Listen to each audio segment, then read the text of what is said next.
Hello mga kasari, welcome back to my YouTube channel. For today's video, sharing tips tayo mga kasari or mga kapatid. Kahit madami pong kompetensya sa ating kabalingiran, ngunit tuloy po ang ating pagtitinda. Huwag po tayong sumuko mga kasari dahil sa kanila kasi naghahanap buhay din ang mga yan, nakagaya ko din, 'di ba? So ano po ba yung mga bagay na dapat nating gagawin para mapanatili na meron tayong kita sa ating pagtitinda or sa ating sari. So mga kasari, ang ginagawa ko talaga sa aking tindahan, lagi po talagang may tao. Kasi ang napapansin ko talaga mga kasari, yung mga namimili ba walang pasensya. Dati-rati nung kabataan ko kasi nga meron kaming tindahan. Kapag kumatok sila isa dalawa, tapos walang sasagot, hihintayin talaga nila kung kailan darating yung may-ari. So ngayon itong generation na ito, pag kumatok sila isa dalawa, aalis talaga mga yan. Kumbaga wala silang pasensya na maghintay. Ngayon marami tayong kompetensya sa ating kapaligiran, kailangan may tao talaga ating tindahan, lalo na sa umaga at saka sa hapon. Doon tayo, wag nating pabayaan ang ating tindahan kasi yun lang yung time na na mamimili yung mga tao. Ngayon kung walang tao yung tindahan mo, di mapunta sila sa iba. So sayang sayang yung binta mo sa araw na yun, o kung yung tao na yun bibili siya ng worth of 50 or 100, o siya pa yun, di ba, mawala sa tindahan mo. So kailangan lagi po may bantay ang ating tindahan. Pangalawang tips mga kasari, dapat lagi ka pong handa sa mga panukli. Kung sakali malaki ang kanilang pera, 1,000 or 500, tapos mababawas lang doon, nasa 50 or 20, suklian mo talaga yun kasi sayang. Ang napapansin ko kasi dito mga kasari sa mga tindahan, lalo na pagka umaga, hindi sila nagbibigay ng panukli na yung malaking pira nung yung mamili. Kaya ngayon ang tao dito tumatakbo sa akin, kumbaga ako na pinaka last option nila na mabarihan yung kanilang pera. Ako nagbibigay talaga ako. Pero kung mayroong magpabari sa akin ng mga kapitbahay, hindi ako nagbibigay. Lagi kong sinasabi na wala, or na namalingkin ako ng grocery na ako. Kasi ako din ang kawawa kasi wala akong mautusan dito sa tindahan ko. Lalo pagka yung mga bata na sa school na. So, hindi talaga ako basta-basta nagbibigay sa mga kapitbahay ng panukli. Pero kung customer ko naman siya na loyal, or kahit hindi siya loyal, di ba, sayang din yung kita mo. So ang tatlong tips na ginagawa ko mga kasari, yung maghanap na trending na mga pagkain sa YouTube.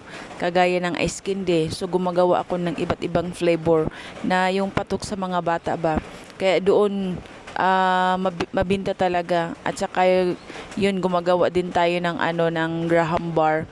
Yung pampaano lang sa mga bata, lalo pagkagaling sa school, gutom yung mga bata. Usually ang customer ko talaga dito sa akin is yung mga bata. Kaya kung ano-ano na lang yung mga ginagawa ko para naman hindi rin ako mainip, at para din may piso lagi yung umakyat sa aking tindahan.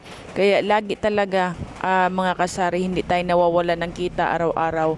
Kasi dito ngayon sa amin, itong year na 2025, grabe ang daming nag-anuhan ng mga tindahan, nagtayuan ng mga tindahan. So kung hindi tayo madiskarte, kawawa po ang ating tindahan at mabihain talaga, at wala po tayong kita. Kung titingin or uupo lang tayo na walang ginagawa, kailangan mag-create tayo ng mga ideas ba na para kumita ang ating maliit na sari. Kasi sayang, 'di ba? So ngayon mga kasari, na nagbabalak po ako na bumili ng printing machine at magkaroon ng mga school supply, kasi dito sa lugar namin walang printing machine, walang gaano ba, kasi nga malapit kami sa school. So yun po ang aking nakikita at yun ang aking pinaplano. So sa ngayon, mag-ipon-ipon muna tayo. Kapag nakaipon po tayo ng halaga na sapat doon pambili ng printing machine, siguro by next year, siguro hoping and praying na magkakaroon po tayo para dagdag kita rin sa ating sari. Kasi sayang, di ba? At saka marami dito naghanap talaga sa akin kung meron akong printer, wala ako. At saka yung kulang din ako sa mga school supply, talagang talagang malakas ba? At saka meron din naman doon sa barangay, kaso nga yung iba hindi na sila pupunta doon kasi medyo malayo na. At talagang ang location ko napaka-sentro at nakikita nila na medyo malaki-laki ang aking area, kaya feeling nila kumpleto ang aking tindahan. So sa ngayon, yun po ang aking binabalak, na dagdagan ko ang aking paninda, na meron akong printing machine at meron akong school supply, at saka may mga laro-laruan din pampaakit sa mga bata. So ito po ang tips na the best ko na masasabi na talagang okay mga kasari. Kasi yung aking pamangkin, tinuturuan ko siyang magtinda sa school. Sabi niya, okay naman daw. At saka hindi naman daw nagagalit yung teacher niya. So nakailang balot na po siya nitong itong gamis. At araw-araw meron po siyang binta na 100. So 'di ba? Kumikita talaga ang ating tindahan. Kumbaga diskartehan natin. Grade 2 pa lang yung aking pamangkin. Tuwang-tuwa naman siya kapag naubos yung paninda niya. So itong araw na to, hindi siya nakapagtinda kasi nga maulan dito sa amin ngayon. Kaya sabi ko sa kanya, bukas na lang niya ito dadalhin. Nakailang balot na po ito mga kasari. Kaya tuwing kumbaga araw-araw, meron po tayong 100 o nasaan ka pa nun. 'Di ba? Libre na yung yung pang-resist niya kasi meron din siyang binibigyan ko din siya.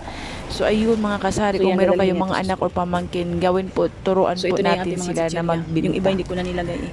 So marami tayong chichirya ngayon mga kasari. Ayan. Sige, ito ko nilagay yung iba dyan. Malakas yan sila dyan.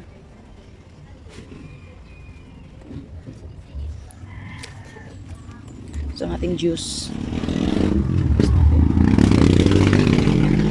Para kasi maraming bibili nito eh. Ang juice natin.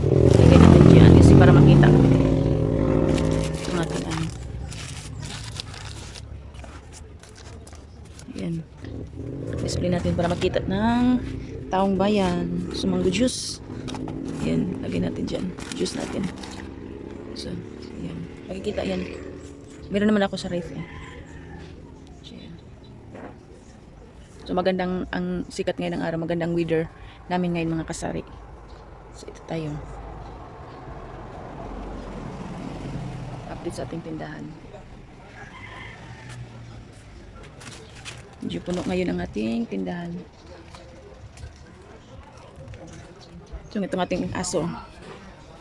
Ang aking aso, kasi tuwing pag marinig niya na kakain ako, ayan, takbo ka agad yan. Ito yung aking bantay. Security guard ko ito. Okay, security guard. Lalo pagkatanghali, ako nakatulog. Yan, pagka may tao, wow, wow, wow, wow, agad dito. Gigisingin niya ako. Thank you for watching mga kasari. God bless all. Sana nagustuhan niyo po ang aking video sa araw na ito. Bye-bye. Have a blessed day.